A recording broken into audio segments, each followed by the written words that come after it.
The most dangerous books ever bound are engineered to function as active, physical cages for predatory, ancient entities. Mia spent her life in the constant noise and relative safety of Los Angeles, thousands of miles away from the history of such objects. That changed when her grandfather, Richard, went missing.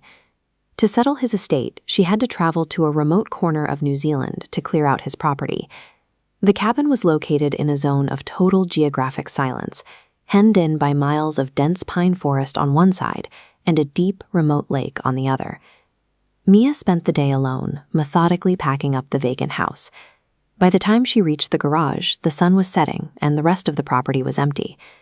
This level of isolation removes any potential for outside help. Mia was entirely cut off, working in a space where no one could hear her, and no one was passing by to check in. Hidden deep behind the shelving units in that garage, she found a heavy bundle tightly wrapped in black canvas. The book inside was a grotesque piece of construction. Its cover was bound in mismatched patches of coarse leather, stitched together like a collection of rotting skin. This schematic breaks down the central warning symbol.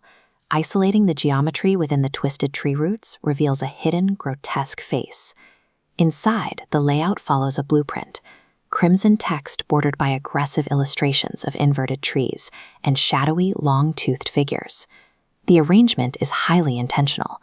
The visual chaos of the drawings is designed to trick the human brain, pulling the eye toward the center of the page and forcing the reader to focus on the text.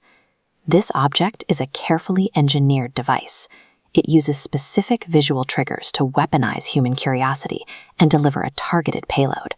The trap fired the moment Mia focused on those crimson words. Her eyes tracked the symbols, and she involuntarily read them aloud. Spoken language is the mechanism for activation. The specific acoustic vibrations of the human voice provide the energy needed to jolt the entity out of its dormant state. The physiological reaction was immediate. A searing heat hit Mia's fingers, followed by dark, root-like lines rapidly expanding through the veins just beneath her skin. As the infection claimed her body, the environment reacted.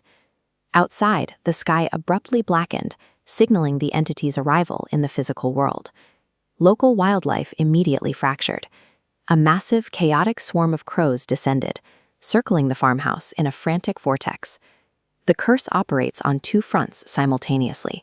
It corrupts the biological host from the inside, while exerting total dominance over the surrounding environment. Mia's grandfather, Richard, suddenly reappeared in the house. He was emaciated, caked in dirt, and hyperventilating in a state of absolute terror. Richard revealed that years earlier, he had discovered the same book and triggered the same predatory entity. He had spent those years hiding in the woods, surviving the entity's psychological warfare. It had targeted his sanity using auditory hallucinations and manifesting the faces of his loved ones to break his will.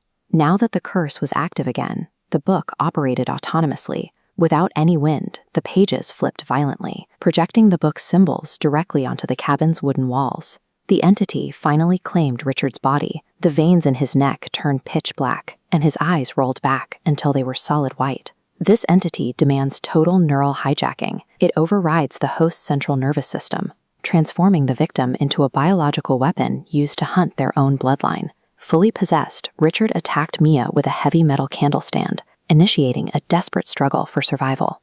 Trying to find a way out, Mia looked through the kitchen window and saw a severely burned girl staring back, a premonition of what she was about to become. During the fight, the candle stand ignited the curtains. The fire spread instantly, engulfing the cabin and trapping both Mia and Richard in an inescapable inferno. By the time first responders reached the property, the structure was reduced to ash. They found the unrecognizable remains of two bodies. But sitting in the center of the smoldering ruins was one anomaly. The flesh-bound book remained perfectly intact, completely untouched by the fire. Cursed books function as eternal predators. They consume human lives to sustain the entities inside, outlasting the destruction to wait for their next reader.